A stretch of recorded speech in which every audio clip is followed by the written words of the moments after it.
আগামী 18 থেকে 20 ফেব্রুয়ারি মরক্কোতে অনুষ্ঠিত হতে যাচ্ছে চতুর্থ global ministerial conference of road safety. সড়ক নিরাপত্তার বৈশ্বিক পরিস্থিতি বিবেচনায় এক বিশ্ব এক সড়ক জীবনের জন্য প্রতিশ্রুতিবদ্ধ প্রতিপাদ্যকে সামনে রেখে বিশ্ব স্বাস্থ্য সংস্থার এবারের আয়োজন। সকালে জাতীয় প্রেস ক্লাবে নিরাপদ সড়ক চাই আন্দোলনের চেয়ারম্যান চিত্রনায়ক ইলিয়াস কাঞ্চন এসব তথ্য জানান। সাগরিক আক্তারকে সাথে নিয়ে আরও জানাচ্ছেন বাতেন বিপ্লব। জাতীয় প্রেস ক্লাবের তোফাজ্জল হোসেন মানিক মিয়া হলে এক সংবাদ সম্মেলনে নিরাপদ সড়ক চাই নিশ্চয় চেয়ারম্যান ও চিত্রনায়ক ইলিয়াস কাঞ্চন সড়কে প্রাণহানি ও নিরাপত্তা ইস্যুতে কথা বলেন। তিনি জানান, প্রতি বছর সড়ক দুর্ঘটনায় কমপক্ষে 1.19 মিলিয়ন মানুষ মারা যায়।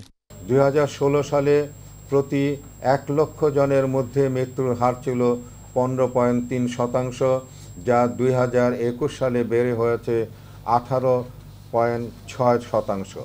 তিনি আরও বলেন, বাংলাদেশে সড়ক দুর্ঘটনার পরিমাণ ও হতাহতের উচ্চমুখী হারের কারণে সড়কে নিরাপত্তা নিশ্চিত করা অত্যন্ত কষ্টসাধ্য বিষয়। তবে সড়কে নিরাপত্তা বিষয়ক কার্যক্রমকে গতিশীল করার জন্য নানামুখী উদ্যোগ ও কার্যক্রম চলমান রয়েছে বলেও জানান তিনি। একটি সমন্বিত সড়ক নিরাপত্তা আইনের দীর্ঘদিনের দাবি দেশের তরুণ কিশোর সহ আপাময় জনসাধারণের। 2018 সালের জুলাই মাসে 2 শিক্ষার্থীর মৃত্যুর পর দেশব্যাপী একটি শক্তিশালী ছাত্র আন্দোলনের মাধ্যমে এই দাবি আরও জোরালো হয়। ফেব্রুয়ারিতে আফ্রিকান দেশ মরক্কোয় বিশ্ব স্বাস্থ্য সংস্থার সম্মেলনে সড়কে নিরাপত্তার বিষয়ে সবার টনক নড়বে বলেও মনে করেন ইলিয়াস কাঞ্চন।